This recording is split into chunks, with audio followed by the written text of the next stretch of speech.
नमस्कार, माझं नाव Rohan Gamre. So actually आम्ही 2019मध्ये इथे घर घेतलं होतं. त्यावेळेला अंडर कन्स्ट्रक्शन घर होतं. त्याच्यानंतर आम्ही 2021मध्ये राहिलो. 2023मध्ये सडनली आम्हाला नोटीस येते की बिल्डिंग इल्लीगल आहे.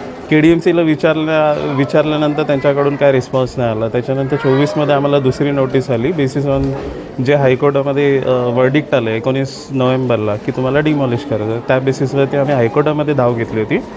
स्टार्टिंगला आम्हाला 3 फेब्रुवारीपर्यंत स्टे भेटला होता. बट स्टे नंतर कालची आमची फायनल वर्डिक्ट जी आली किंवा जो निकाल आला त्याच्यामध्ये हायकोर्टामध्ये आमची जी केस आहे ती त्यांनी रिजेक्ट केली, स्टेटिंग की ऑलरेडी जी केस क्लोज झाली त्याच्यावरती तुम्ही काय करू शकत नाही. आणि ह्या सगळ्यांमध्ये जी चुकी आहे ती ॲक्च्युली घर मालकांची आहे. कारण त्यांनी जी घरं घेतली ती स्वस्तात घेतली, कमी खर्चामध्ये घेतली, किंवा ही जी फसवणूक जी झाली त्याच्यामध्ये बाकी कोणाचं नाव असं आलं नाही की बिल्डर असतील किंवा KDMC असेल. ते न करता डायरेक्टली पूर्ण जो ब्लेम आहे तो आमच्यावरती. आत्ताच्या घडीला सिम्पल एक मागणी आहे की एकतर आपले मुख्यमंत्री साहेब असतील, उपमुख्यमंत्री साहेब असतील, यांनी निकर्षाने ह्याच्यावरती लक्ष द्यावं. कारण आज मराठी माणूस आहे.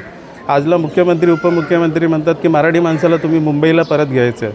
आत्ताच्या घडीला आम्ही कल्याण डोंबिवलीवरून आम्हाला अशी वेळ आली की आम्हाला परत गावी जावं लागतं. सो ह्या केसमध्ये आम्हाला कुठेतरी वाचवावं किंवा कुठेतरी आम्हाला फायनान्शियली सपोर्ट म्हणून जो आम्ही खर्च केला तो आम्हाला द्यावा. त्याच्यापुढे मग तुम्ही डिमॉलिश करा किंवा काय करत आम्ही त्याच्यावरती काय बोलणार नाही. बट डिमॉलिश करायच्या आधी आम्हाला फायनान्शियली आम्हाला कॉम्पन्सेशन मिळवून द्यावा. मग तो KDMCने द्यावा, बिल्डरने द्यावा किंवा गव्हर्नमेंटने द्यावा.